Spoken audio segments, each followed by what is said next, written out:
TAT 2급 34회 A형 첫 번째 문제부터 보겠습니다. 매출원가에 영향을 미치지 않는 것은 재고자산 평가 손실은 매출원가로 처리하죠. 재고자산 평가 손실은 매출원가. 그리고 두 번째, 정상적으로 발생한 재고자산 감모 손실. 자, 감모 손실은 크게 정상적인 감모 손실과 비정상적인 감모 손실. 그래서 정상적인 감모 손실은 매출원가의 가산이죠. 정상적 감모 손실은 매출원가. 비정상적 감모 손실은 영업 외 비용입니다. 얘도 매출원가에 영향 미치죠. 재고자산 매출 시 운반비는 운반비입니다. 판관비입니다. 그러므로 매출원가에 영향 안 미치죠. 재고자산 매입 애누리와 환출. 자, 매출원가 계산할 때는 이렇게 계산. 기초 재고 더하기 단기 순매입액. 여기서 기말 재고를 뺀 게 이게 매출원가죠. 이게 매출원가. 그러면 단기 순매입액, 총매입액에서 매입 할인, 매입 환출 및 애누리를 뺀 금액이 순매입액이잖아요. 그래서 매입 애누리와 환출도 매출원가에 영향 미칩니다. 답은 3번. 2번. 단기 매매 증권 처분 손익을 계산하면 얼마인가? 단기 매매 증권 얘는 필요 없는 거죠. 1000주를 주당 1300원에 현금으로 매입했고 그 기말의 공정가치가 주당 200원씩 올라갔습니다. 즉 1500원짜리를 1000원에 팔았네요. 그럼 분계는 이렇게 되죠. 처음에 샀을 때는 단기 매매 증권 130, 그리고 평가 이익이 주당 1500원이 됐으니까 20만원만큼 단기 매매 증권 대변 단기 매매 증권 평가 이익. 근데 단기 매매 증권이 그럼 이제 150이 된 상태거든요. 이렇게 150. 이 단기 매매 증권을 팝니다. 그럼 차변에서 대변으로 단기 매매 증권 150을 보내요. 그러면서 얼마를 받냐? 주당 1000원. 100만원이네요. 100만원. 그러면 차변에 단기 매매 증권 처분 손실이 50만큼 잡히겠죠. 그래서 단기 매매 증권 처분 손실 50. 답은 4번이 되네요. 3번. 재고자산 평가인데 이동평균법과 총평균법으로 각각 계산되는 상품 재고액이요. 우선 총평균법부터 할게요. 총평균법은요. 기초재고 1000개 곱하기 100원, 그리고 외상매입 1000개 곱하기 110원, 또 외상매입 1000개 곱하기 120원, 이걸 다 합쳐 1000개 곱하기 100원 하면 10만원, 1000개 곱하기 110원 하면 11만원, 1000개 곱하기 120원 하면 12만원, 합치면 33만원, 나누기 3000개. 그러면 한 개당 110원이 되죠. 한 개당 110원. 팔린 것도 110원, 남아있는 것도 110원이 될 건데 몇 개가 팔리냐면요. 1500개가 팔려요. 3000개 중에 1500개가 팔려. 그러면 기말 재고가 1500개가 남는 거죠. 1500개 110원짜리로 남아있어야 돼요. 기말 재고 1500개 곱하기 110원. 그럼 기말 재고는 16만 5천원. 총평균법은 16만 5천원이니까 1번 아니면 3번이네요. 이동평균법은 매입하고 매출할 때마다 평균 내야 되니까 매출이 지금 여기 있단 말이에요. 1500개. 그럼 1500개는 뭐가 팔린 거냐면 얘네들이 팔린 거죠. 요거 10만원, 그리고 5월 8일날 11만원, 21만원이네. 21만원 나누기 2000개로 나누면 21만원을 2000개로 나누면 그게 한 개당 단가가 되겠죠. 21만원 나누기 2000개.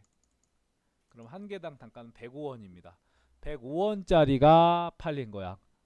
2,000개 중에. 그러면 105원짜리가 500개가 남아있겠죠. 기말재고로. 105원짜리 500개 남아있는 거하고 52,500원이네요. 더하기 1000개 120원 12만원. 그럼 172,500원. 답은 3번이네요. 기말재고. 4번 수정전 잔액 시산표. 자, 외상매출금 계정과 수정전 잔액 시산표다 보니까 외상매출금에 대한 데이터가 있고요. 수정전 잔액 12월 31일 현재 12월 31일 현재 대손충당금이 3천 있어요. 그러면 얘네들은 지금 기중에 발생한 거잖아요. 요거 대손충당금 2천. 요 분계는 사선을 이렇게 긋고 외상매출금을 이번엔 반대로 이렇게 넘겨주는 거야. 이렇게. 그럼 분계가 어떻게 되는 거냐면 쟤는 차변의 대손충당금 5월 31일 날 차변의 대손충당금 2천, 대변의 외상매출금 2천 이렇게 된다고. 기중의 대손이 2천만큼 발생한 겁니다. 기중에. 그래서 당기 대손 발생액은 3천이 아니라 2천. 지금 이거 2천. 당기 외상매출금 회수액은 59만 8천 원이다. 자, 외상매출금 회수액은 얘입니다. 얘. 이거 40. 이것도 사선 이렇게 놓고 외상매출금을 대변에서 차변으로 이렇게 보내는 거야. 그럼 분계는 어떻게 돼요? 차변의 당좌예금 40만원, 대변의 외상매출금 40만원 이렇게 분계되는 거니까 외상매출금 회수액은 59만 8천원이 아니라 40만원이 돼요. 전기의 기초대손충당금 전월 2월 된 기초대손충당금 5천원이다. 지금 3천원 있거든요. 대손 발생하고 나서. 근데 그 전에 대손 충당금 대손이 발생해서 2천원만큼을 대변에서 차변으로 보낸 거잖아요. 이렇게. 그죠? 그러면 원래대로 간다면 얼마 있었던 거야? 이거 합쳐서 5천 있어야겠네요. 전기 말 올 기초 5천. 답은 3번. 당기의 대손상각비는 5,980원이다. 자, 대손충당금 지금 당기에 3천 있거든요. 채권 잔액은 59만 8천원 차기 2월. 이 금액의 1%입니다. 그러면 얼마 설정해야 되냐면 5,980원을 설정해야 돼요. 5,980원. 근데 대손충당금이 지금 얼마 있어요? 3천원 있잖아요. 빼봐. 그러면 당기 대손충당금 설정액은 2,980원이 됩니다. 답은 3번. 5번 수정전 영업이익은 60입니다. 이거 페이크에 속으면 안 돼요. 잘 봐요. 결산한 후에 영업이익은 얼마냐라고 물어봤어요. 그러면 첫 번째 미지급 임차료에 대한 회계 처리는 이렇게 됩니다. 임차료 5만, 대변의 미지급 비용 5만, 이런 회계 처리가 되겠죠. 두 번째 보험료 선급분 만원을 전액 단기 비용으로 처리했답니다. 단기 비용으로 처리했대요. 그러면 비용 처리한 걸 선급 비용이라고 처리할 거예요. 만원. 그리고 보험료를 이연시켜. 그리고 세 번째는 이자 미수분 회계 처리 누락했대요. 미수 수익 2만원. 대변의 이자 수익 2만원이야. 자, 그러면 지금 얘가 당기순이익에 영향을 미친다라고 할 경우는 임차료라고 처리해야 되니까 요것만큼 줄여야 되고요. 보험료는 비용으로 뺐잖아. 그러니까 얘는 더해야 돼요. 그리고 이자 수익도 더해야 돼. 그럼 결과적으로는 5만원 마이너스 3만원 이익이니까 결과적으로 마이너스 2만원이거든요. 그래서 영업이익이 60만원인데 2만원 마이너스 하면 58만원, 이거 하면 틀려요. 그죠? 왜냐면 여기에 뭐라고 나왔어요? 영업이익 물어보죠. 영업이익. 영업이익은 자 매출액에서 매출 원가를 빼면 매출 총이익, 거기서 판관비를 빼면 영업이익이에요. 즉 이 영업의 수익은 영향 미치지 않잖아요. 그러니까 결과적으로는 임차료 5만원에 보험료 만원에서 서로 쌤쌤해서 4만원의 비용을 빼야 영업이익이 나와요. 즉 60에서 4만원 빼면 56만원입니다. 사악한 문제죠. 사악한 문제. 자 6번 사채를 발행한 회사의 회계 처리여 사채 기말 장부 금액은 발행 시점에 유효 이자율을 사용한다. 맞죠? 사채 할증 발행 차금은 사채의 차감 계정이 아니라 사채에 가산하는 형식이죠. 사채 차감하는 형식은 사채 할증 발행 차금이 아니라 뭐가 돼야 돼요? 사채 할인 발행 차금입니다. 사채 할증 발행 차금은 사채에 가산하는 형식이고요. 사채 할인 발행 차금이 사채 차감 계정이죠. 유효 이자율법을 적용하는 경우 사채 할인 발행 차금은 기간 경과함에 따라 매년 증가한다. 제가 그림 그려 드렸었죠. 이렇게 된다고. 그래서 사채 할인 발행 차금 상가액 기간 경과에 따라서 이렇게 기울기가 커진다고 했죠. 경과된다. 사채를 발행하는 경우는 사채를 상각한 후의 원가를 재무상태표에 표시합니다. 맞는 얘기입니다. 자, 7번 주식을 발행하는 거네요. 이건 천주 곱하기 발행금액 만원이고 액면가가 주당 5천원이고 주식 발행 수수료는 없대요. 그러면 주식을 발행하게 되면 1000만원이죠. 3월 5일날 현금으로 들어왔다라고 할게요. 1000만원. 대변에 액면가액만큼 자본금 500입니다. 그러면 50이 뭐가 되냐면 주식 발행 초과금이 돼요. 500이 이렇게. 주발초는 자본잉여금입니다.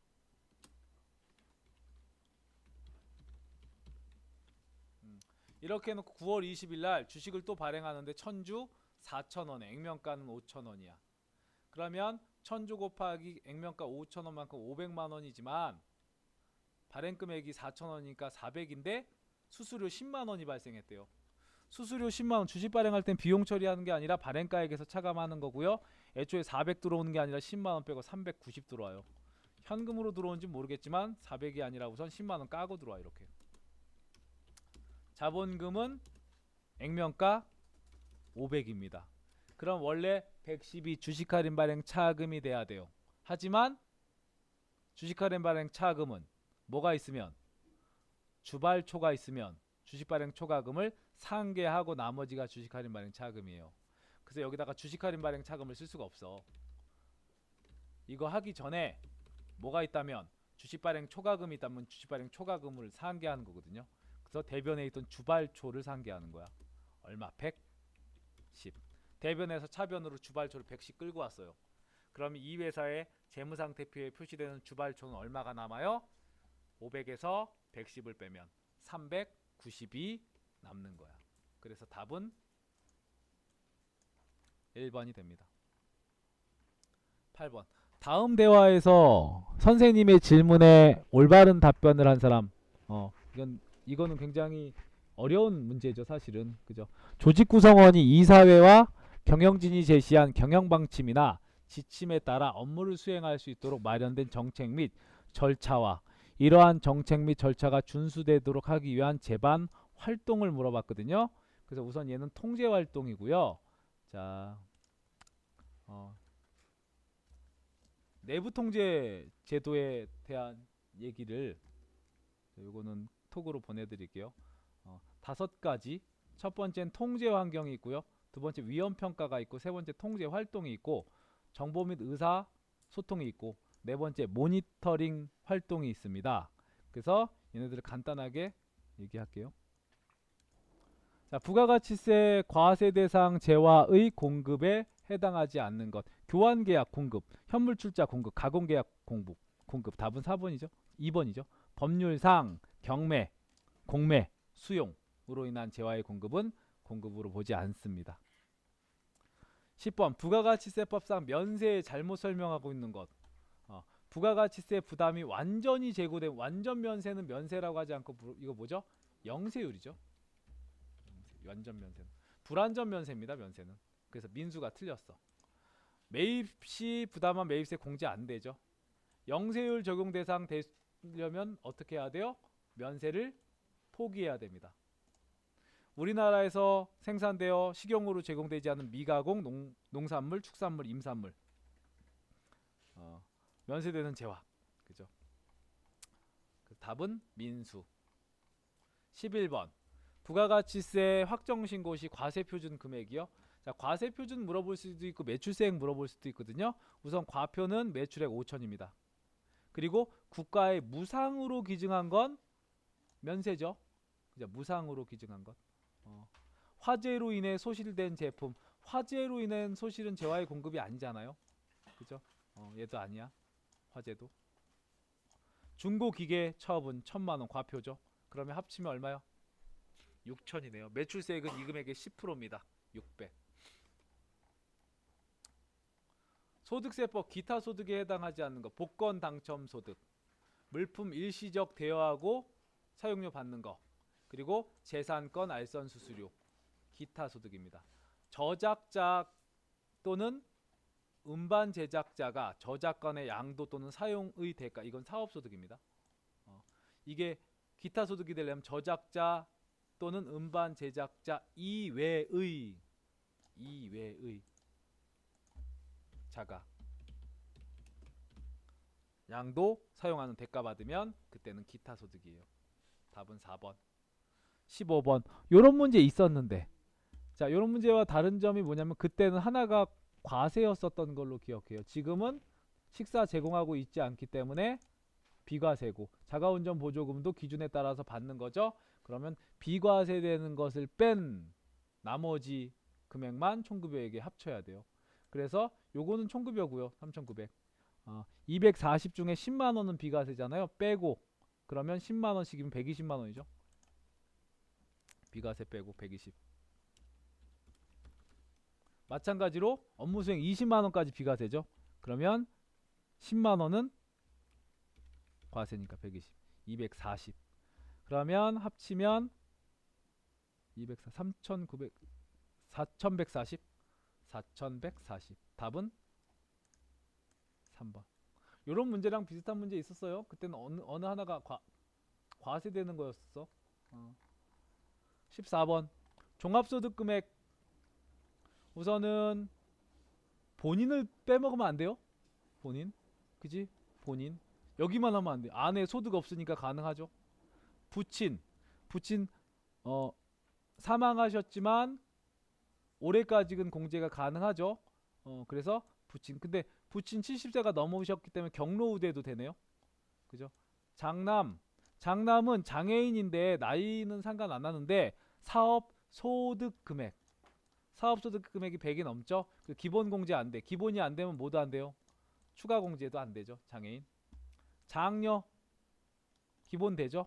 그래서 우선 기본 공제 대상자는 거주자 본인, 아내, 부친, 그리고 장녀 4명입니다. 150만원 곱하기 4명은 600이고요. 이 중에 추가 공제. 자, 부친이 79세, 경로우대 얼마죠? 100만원이죠. 그죠? 장남은 장애인이어도 공제가 안 돼요. 왜냐면 장래는 뭐가 안 돼 있어? 장남은 기본이 안 돼. 기본이 안 되면 뭐도 안 돼요? 추가도 안 되는 거죠. 그죠? 그래서 금액은 700만원이 됩니다. 15번 소득공제할 때 신용카드 사용금액, 해외여행 사용액 안 돼요. 월세 세액공제, 월세액 세액공제 받았기 때문에 안 돼요. 그리고 신차 구입 안 돼. 이게 될 수 있으려면 얘는 신차가 아니라 중고차. 중고차는 사용금액의 10% 공제돼. 근데 이건 신차죠. 답은 4번이죠. 고등학교 자녀 교복 구입비 얼마까지 우선은 교육비 세액 공제가 되죠. 이거 교육비 세액 공제 50만원까지 한도로 교육비 세액 공제도 되고요.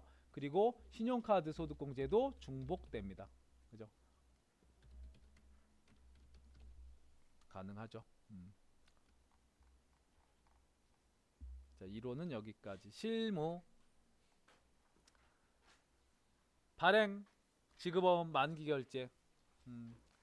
우리 회사가 지금 선형산업에 외상대금을 지급하기 위해서 선형산업한테 우리 회사가 어음을 발행한 겁니다. 발행인은 안동상사. 우리 회사가 안동상사잖아요. 그죠? 야, 너네한테 나중에 돈 줄게. 발행일은 2월 2일이고 4월 2일 날 줄게. 라고 해서 약속어음을 발행했었고, 얘는 만기가 됐네요. 4월 2일이니까. 그래서 이 약속어음을, 지급어음을 당좌예금으로 결제한 거 1번 거래자료 입력하고, 그리고 지급어음 현황에서 거래 자금 관련 정보를 입력하는 거죠. 그래서 실기는 YB2였죠. 들어가셔서 일반 전표. 일반 전표 첫 번째 문제. 이 회사는 우선 제조기업이고요. 외상매입금 대금을 약속어음으로 발행했었으니까 지급어음이겠죠. 4월 2일날 0402 대변에서 차변으로 지급어음. 지급어음. 거래처는 선형산업. 금액은 3,300. 그리고 뭘로 지급했냐면 당좌예금 계좌에서 결제했네요. 당좌예금. 당좌예금 거래처 걸어줘야죠. 국민은행. 국민은행 당좌 확인. 자, 이렇게 해놓고 어음 관련해서 저기요 클릭해서 F3 누르면 F3 밑에 어음 상태 결제 더블 클릭 어음 번호 그러면 선형산업 있죠. 선택 발행일 만기일 다 나오죠. 할 거 없네요. 엔터. 이렇게 하시면 되고요. 1번 2번 다 한 겁니다. 2번 적격증빙의 이해. 적격증빙 영수증이네. 48만원짜리 보통예금 은행으로 지급했고요. 뭐라고 나오냐, 본사 직원의 숙소를 제공하기 위해서 건물의 임차를 간이가세자인 안산부동산에게 의뢰하고 중개수수료 48만원 보통예금 송금했답니다.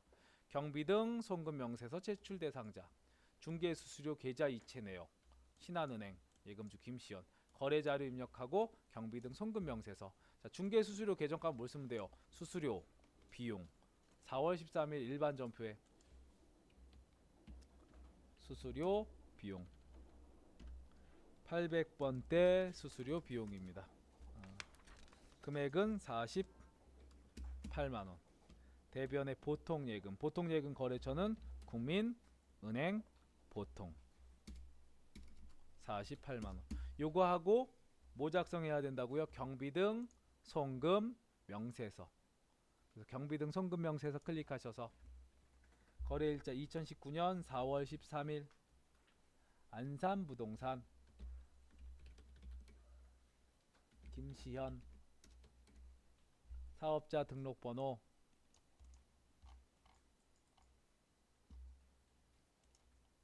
124 60 33155 아이고 뭐 33155 거래 내역 중개수수료 거래금액 48만원 송금일자 2019년 4월 13일 거래은행 신한은행 계좌번호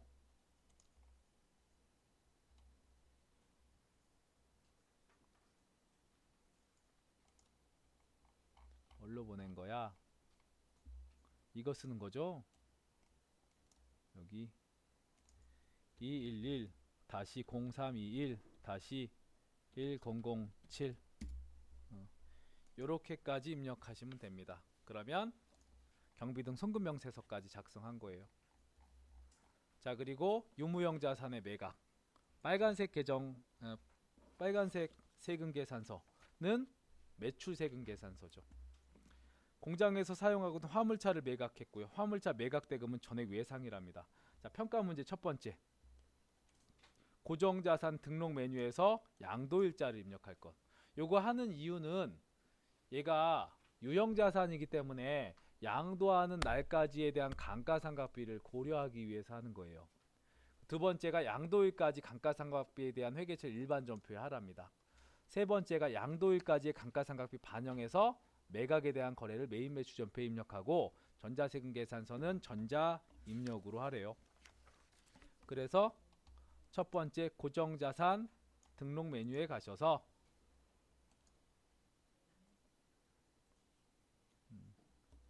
차량 운반구, 그래서 화물차 여기 있네요. 화물차.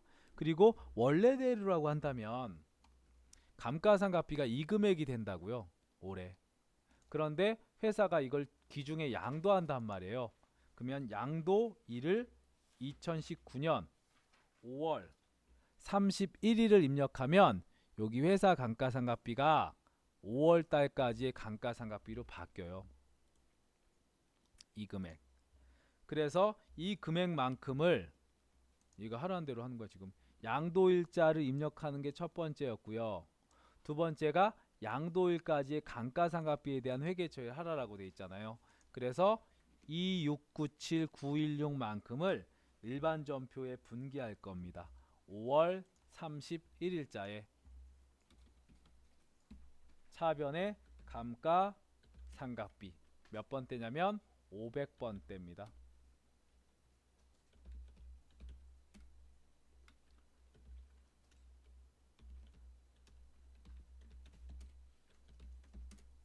(500번대) 감가상각비 금액은 2697916 대변의 감가상각 누계액.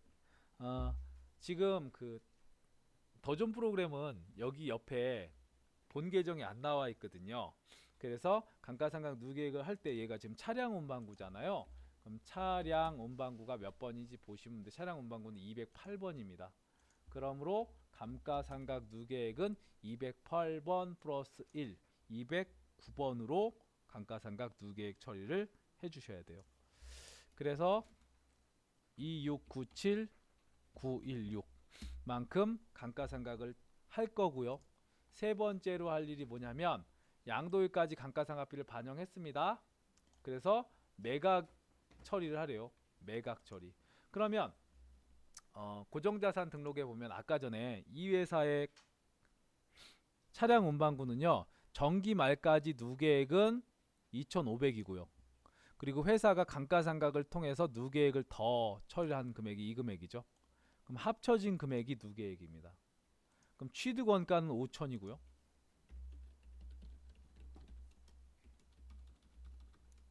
전기 말까지 감가상각 누계액에 단기 감가상각을 한 금액이 합쳐지면 27697,916이 돼요. 27697,916. 그래서 이 금액만큼을 취득원가 5,000에서 27697,916을 뺀 금액이 장부금액이에요. 장부금액. 그러면 장부금액은 5,000에서 27697,916 빼면 장부금액 얼마 나오는지는 조금 이따 볼게요. 그래서 이 금액을 얼마에 팔았냐면 2,700에 매각을 해요. 2,700. 그래서 메인 매출 전표에 다시 가셔서 5월 31일 날 우선 매출하고 세금 계산서 발행하면 10일 과세 화물차 얼마에 팔았냐면 2,700에 팝니다. 2,700 공급 플러스 270. 거래처는 수정, 중고, 자동차 그리고 전자 입력하라고 하죠. 3. 그럼 대변의 제품 매출로 떨어지는데 요거를 차량 운반구 취득가액은 5,000. 차변에 대변에 있던 감가상각 누계액 208번에 대해서 209번이고요. 이 금액이 아까 감가상각을 했을 때 2500에 2697, 916을 더 더한 금액이 누계액이 된다고요. 그래서 감가상각 누계액은 27, 697, 916입니다. 이렇게. 그리고 돈은 얼마 받을 거냐면 차변에 2700에 270에서 2970을 받아야죠. 미수금이라고 합니다. 미수금 2970. 그럼 얘가 지금 양의 금액으로 표시가 돼요. 그럼 얘는 대변입니다. 대변에 어떤 계정 과목 써요? 유형자산, 처분, 이익이라고 불러요. 4697, 916입니다. 유형자산, 처분, 이익으로 분계가 된다. 그래서 확인 한번 해보면, 자, 아까 전에 이 회사의 차량 운반구가 얼마짜리냐면 5천이었었는데 누계액이 단기 감가상각까지 고려해서 27, 697, 916이었단 말이에요. 그럼 장부금액은 2230-2084입니다. 얘를 얼마에 파냐? 2700에 판다고요. 부가세 별도니까. 2700에 팔면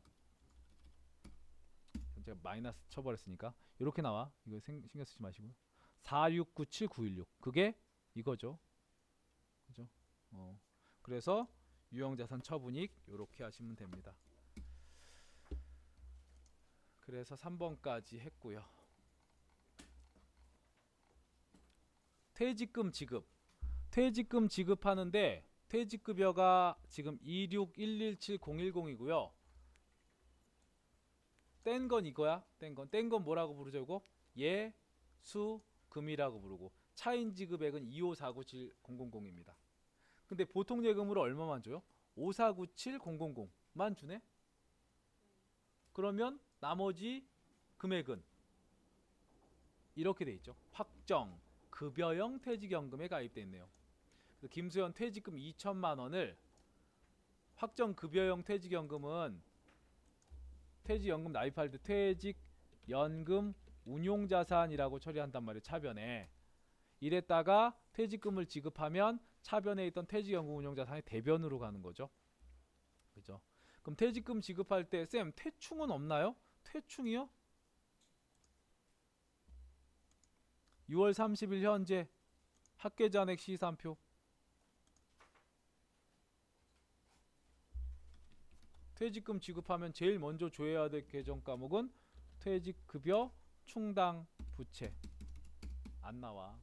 즉 퇴충은 설정하지 않은 겁니다. 그래서 퇴충이 설정이 안 돼 있기 때문에 자 비유동 부채 쪽에 네 퇴충이 설정이 안 돼 있어요. 그래서 전부 퇴직급여라고 처리하시는 겁니다. 그래서 일반 전표에 가셔서 6월 30일날 차변에 퇴직급여 몇 번째 퇴직급여냐면 800번대 퇴직급여 금액은 26117,010입니다. 대변에 자 퇴직연금 운용자산 차변에 있던 퇴직연금 운용자산을 2천만큼 그리고 대변에 보통예금으로 아까 얼마였죠? 5497 보통 이렇게 줬죠. 그리고 나머지는 원천 징수한 거 예수금이었습니다. 예수금 620010이었고요. 그리고 보통예금에 기업은행 걸어줘야 돼. 기업은행 보통. 그리고 퇴직연금 운용자산도 삼성생명 이렇게 거래처를 둘 다 걸어주셔야 됩니다. 자 계속해서 부가가치세 첫 번째 문제 전자세금 계산서 발행이고요. 이번에는 구매확인서에 의한 제품 공급이네요. 여기 보면 세액이 안 나왔죠. 내국신용장 구매확인서에 의한 공급은 영세율 세금 계산서입니다. 물품 대금은 6월 30일 날 받기로 했다. 아직 못 받은 거죠. 외상이네. 메인 매수전표 복수거래키 사용하고 전자세금 발행 및 내역 관리. 그래서 메인 매출 전표에 가셔서 6월 8일자에 0608 유형은 12영세 품목은 복수거래. 그래서 여름 이불 수량은 100개 단가는 8만원 영세율. 극세사 담요 수량은 20개 단가는 30만원. 이렇게 확인. 부가시대 업적.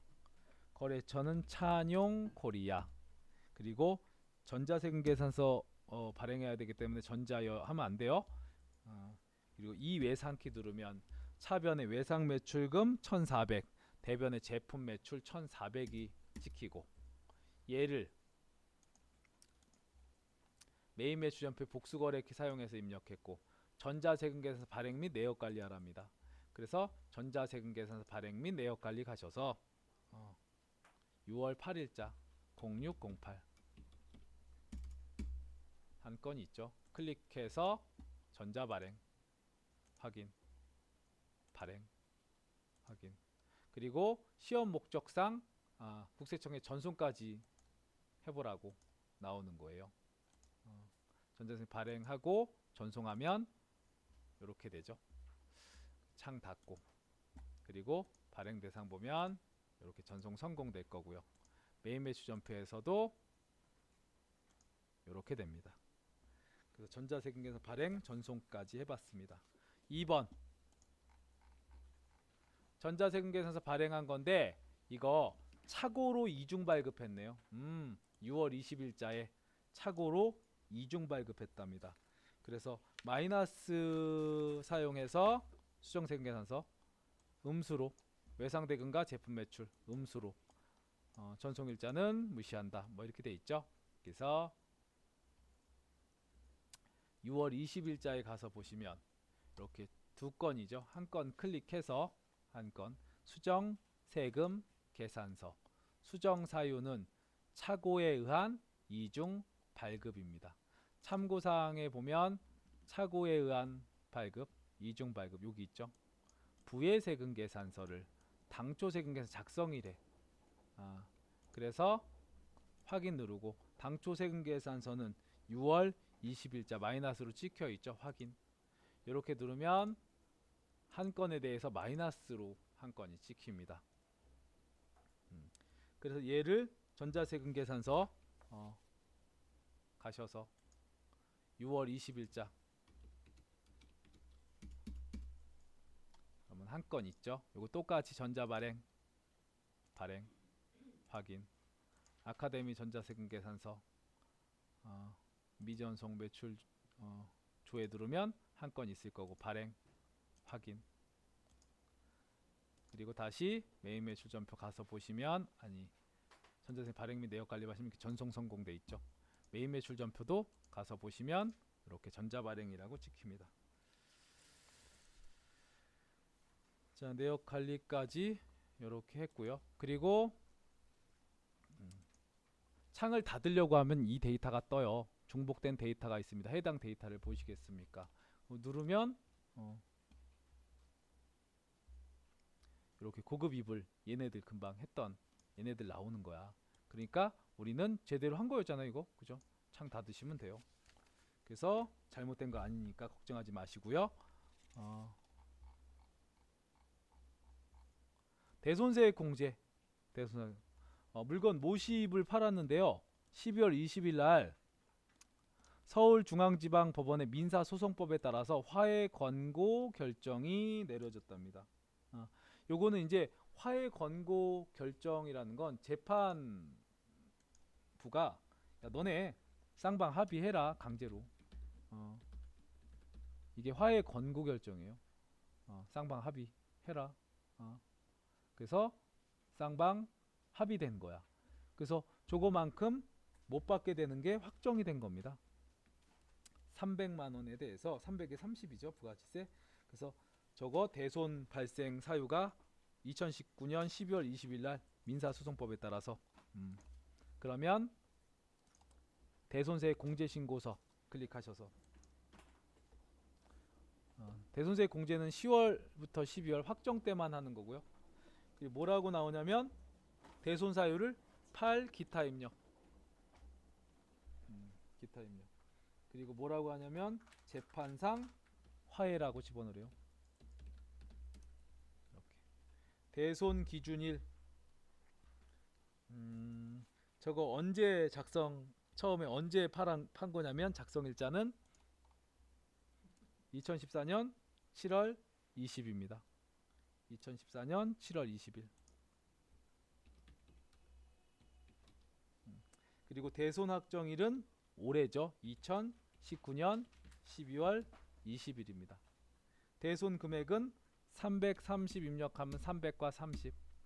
F2 눌러서 시온 심구. 이렇게 창 닫고 부가가치세 신고서 2기 확정 때 부가가치세 신고서 10월부터 12월 조회하시면 이렇게 마이너스 30만원 대손세 공제가 되죠.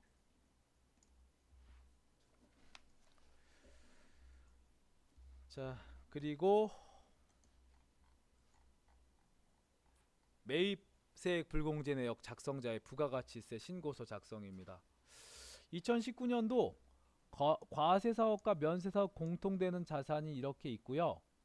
얘가 지금 2019년도인데 우선 취득일자가 뭐 이런 게 나오네? 2017년도네? 그죠? 그럼 얘 공통매입세액 우선 안분, 정산, 납부환급세액 재계산 중에 우선 이익이 확정이면 안분은 탈락이야. 그죠? 그리고 얘가 지금 공통매입세액 정산이냐 납부환급세액 재계산이냐라고 할 때 여기 보면 재계산 결과 반영하시오 이렇게 돼 있죠. 그럼 자, 납부환급세액 재계산 요건 우선은 뭐는 안 하죠? 어떤 자산에 한해서만 해? 감가상각자산. 그리고 공통매입세액 안분 정산했을 것. 그리고 중요하죠 이거 면세 비율이 5% 이상 차이가 나야 돼요. 그래서 2019년 지금 2기잖아요. 2기. 2019년 2기 부가가치세 확정 신고할 때 그럼 2기는 여기 있어. 2기. 2기 면세 비율이요. 과세 5억, 면세 5억, 총구가 10억, 면세 비율 50%. 근데 직전 과세 기간은요. 과세 7억, 면세 3억, 10억분의. 면세 비율이 30%였다가 몇 프로가 증가한 거예요? 20%가 면세 비율이 증가했나? 뭐라는 거? 증가했네요. 그죠? 그럼 이거 무슨 계산이냐? 납부세액제 계산이 됩니다. 납부세. 그중 근데 뭐는 안 하죠? 납부환급세액제 계산은 감가상각 대상자산만 하기 때문에 원재료는 안 해요. 건물만 가지고 할 거야. 건물. 그래서 여기서 자 그러면 뭐가 중요하냐면 경과일수가 중요하잖아요. 우선 건물은 경감 비율 우리 5% 쓰죠. 건축물 이외에는 25% 쓰고. 그러면 자 경과된 과세기간은 어떻게 계산하냐면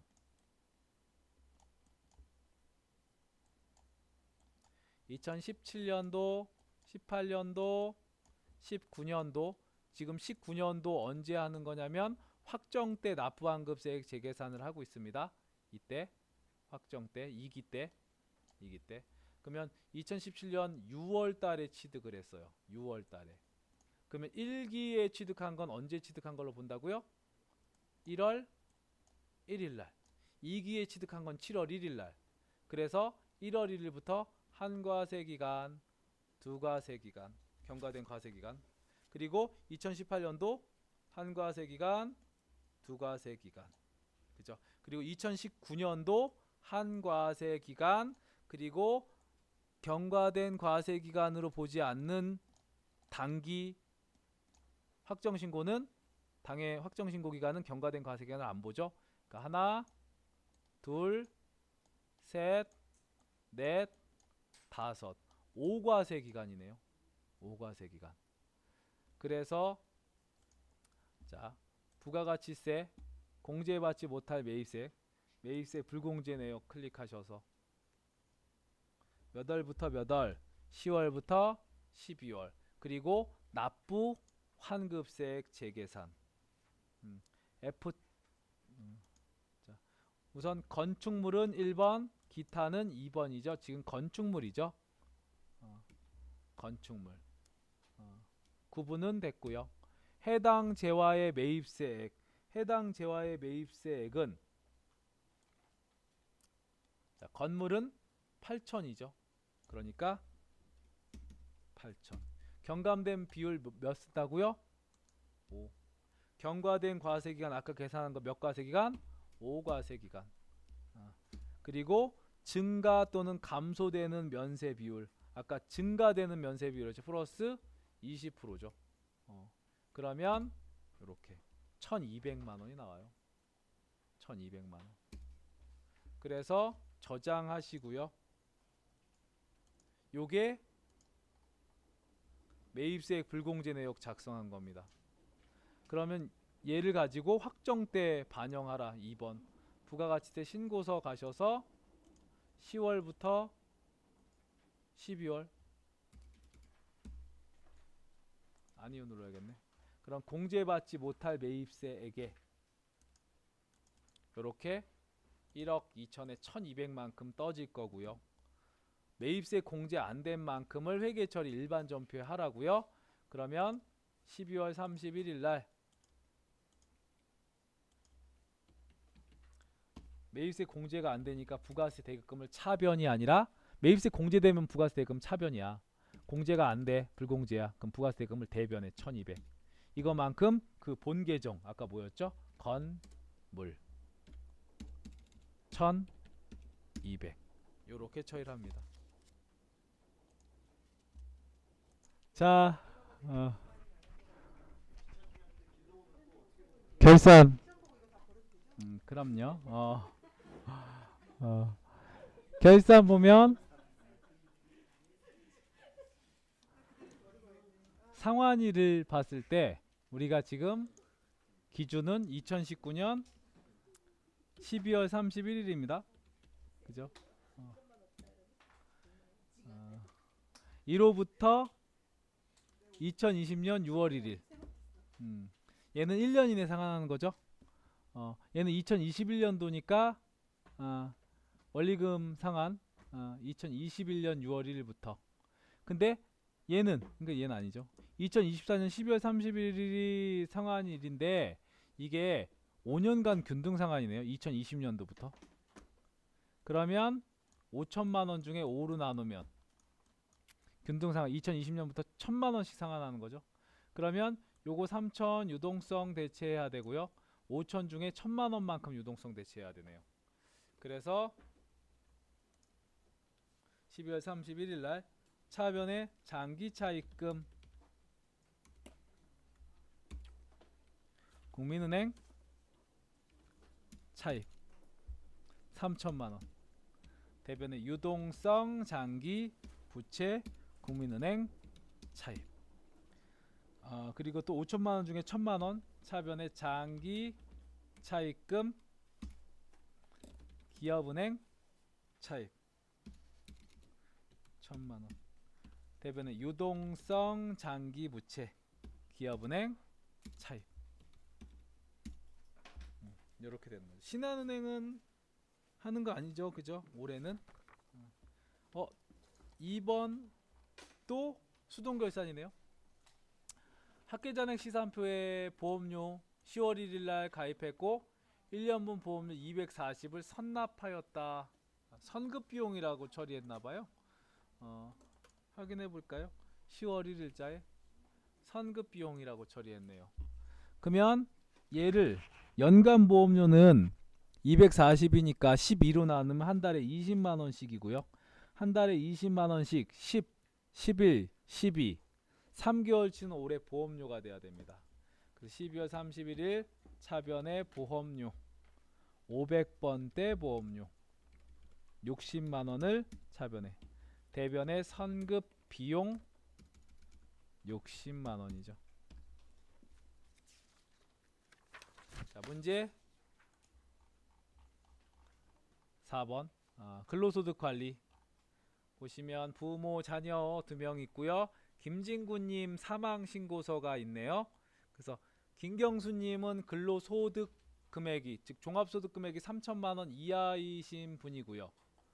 부모 아들 배우자가 안 계시네요. 그죠? 배우자가 안 계셔. 그럼 여자분이시면 부녀자 공제와 한부모 공제 중복 적용돼. 그럼 뭘 하죠? 한부모 공제, 그죠? 중복 적용되면. 그래서 우선은 올해 돌아가셨지만 올해까지는 공제가 가능하죠, 아버지. 그죠? 일용근로소득밖에 없잖아. 무조건 분리가세. 아버지 돼. 어머니 항시 치료를 요한 환자 소득 없대요. 어머니도 됩니다, 기본. 그리고 장애인 공제도 될 거고요. 아버지는 경로우대가 혹시 되시나? 그래서 이따가 아버지 경로우대 되실지 판단해야 되고, 어머니 장애인, 그리고 어머니도 경로우대가 되는지 판단해야 돼요. 그리고 아들 2명, 아들 인수는, 서인수는 우선은 개인 사업자로서 사업 소득 금액이 있네요. 사업 소득 금액은 100만 원까지 괜찮죠. 그죠? 나이만 판단하면 되고요. 아들은 고등학생, 연령 요건, 소득 요건 다 되네. 그래서 인사급여, 사원 등록.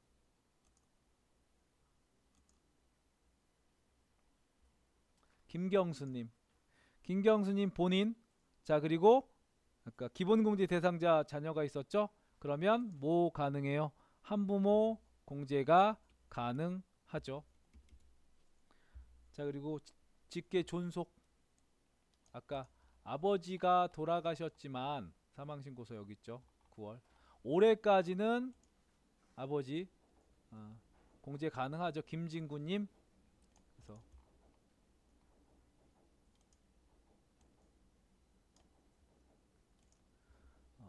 본인의 직계 존속이죠. 소득자의 직계 존속.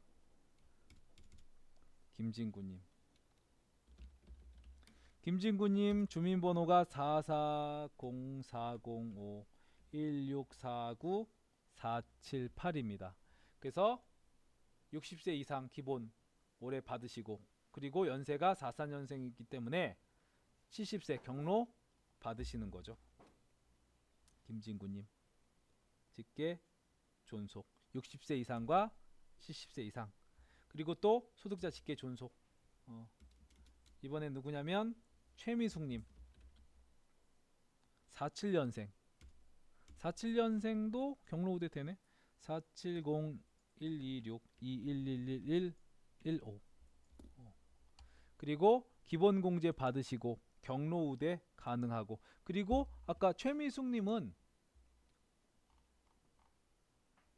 항시 치료를 요하는 중증 환자세요. 그래서 항시 치료를 요하는 중증 환자이기 때문에 장애인 공제도 됩니다. 항시 치료를 요하는 중증 환자 3번. 이렇게. 그리고 직계 비속 인수하고 인준이 직계 비속 4직계 비속. 인수하고 인준이 우선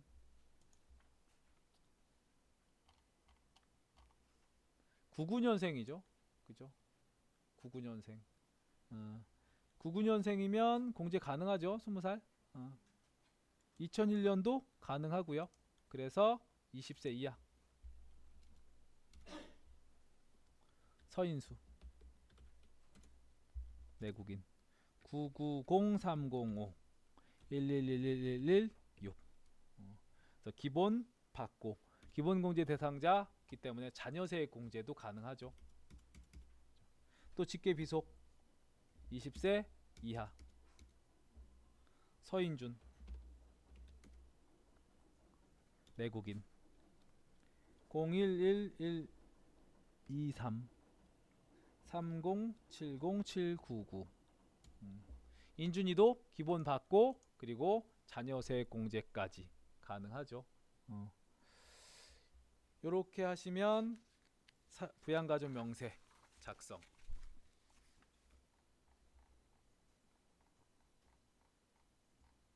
중도퇴사자 중도퇴사자. 중도퇴사자 왜 계속 나오지? 아까도 나오고. 7월 31일 날 급여 지급 2월 10일이고요. 중도퇴사자 정산 시 기등록되어 있는 자료 이외에 공지 없고요.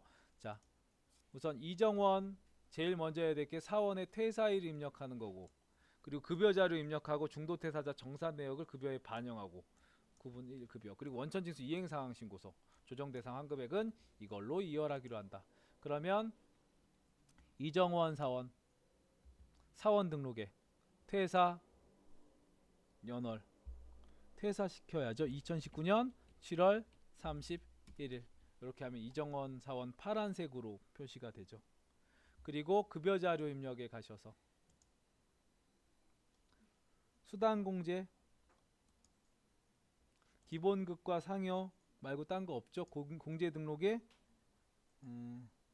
공제 등록도 할 게 없네. 정산 다 돼 있네요. 그죠? 아까는 이거 우리가 했었는데 기억나세요?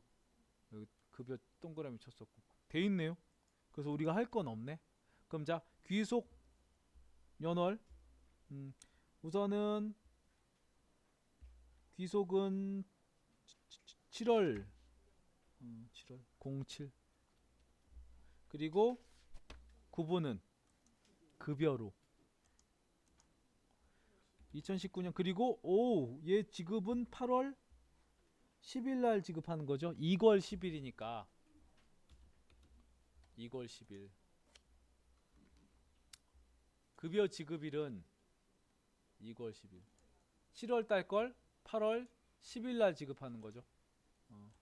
그래서 기본급은 300 국민연금 건강보험 고용보험 장기요양보험 그리고 건강보험료 정산 마이너스 27280 장기요양보험료는 마이너스 2310 그리고 3초 정도 걸리나? 2-3초 걸리나? 하면 얘가 뜬다고요. 그러면 자, 지금 할 건 아무것도 없죠. 그죠? 해서 바로 뭐 누르면 돼요? 반영 누르면 된다고. 그러면 연말정산 퇴사자의 연말정산을 이렇게 해줘요. 자, 이렇게 하시고 원천징수 이행상황 신고서 가시는 거죠. 원천징수 이행상황 신고서 가셔서 이거 열 때 조심해서 여셔야죠. 7월부터 7월은 귀속이고 지급은 8월부터 8월로 여셔야 됩니다. 요렇게 여시기만 하면 돼요. 그래서 여기에 이렇게 중도퇴사자에 대한 마이너스 환급액 나와 있죠. 전월 비환급세액 같은 거 있으면 여기다 입력하면 되는데 없네요.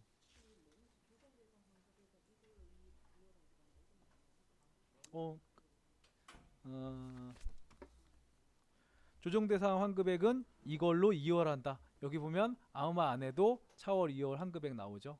그러니까 우리가 하는 건 아무것도 없다는 겁니다. 그대로 놔두시면 돼요. 자,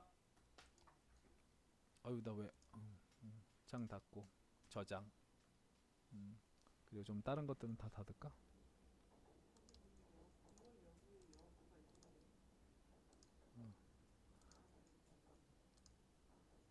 그냥 엔터 치셔서 나오는 금액을 하시면 되고요.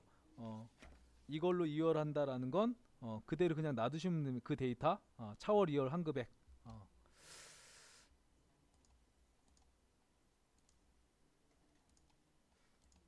자, 그리고 연말정산 자료 입력.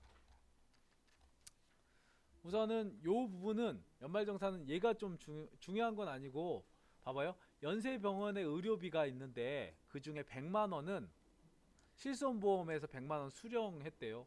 그럼 의료비는 지출한 금액 중에 100만원은 실손보험에서 수령했으니까 빼줘야죠. 그죠? 그리고 부양가족 모두 생계가치한다. 별도의 소득 없다. 의료비는 의료비세액 공제. 기부금 탭, 정산명세 탭에서 입력하라 라고 돼 있죠. 그래서 보시면 연세병원 300만원 박철수님 거, 박철수님이 누군데요? 본인 거네요. 그죠?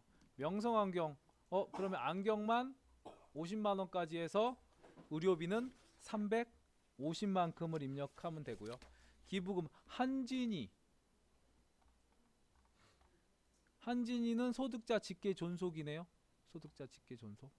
그래서 기입력되어 있고 별도의 소득이 없으시다. 그럼 한진이도 공제가 가능하시죠. 그래서 연령요건 판단 안 하지만 소득요건 판단하는데 없으니까 국학운동 시민연합 종교단체 외 지정기부금이랍니다. 150만원. 그러면 연말정산 근로소득 원천징수 영수증. 그래서 박철수님 끌고 오셔서, 자, 박철수님과 관련해서 의료비.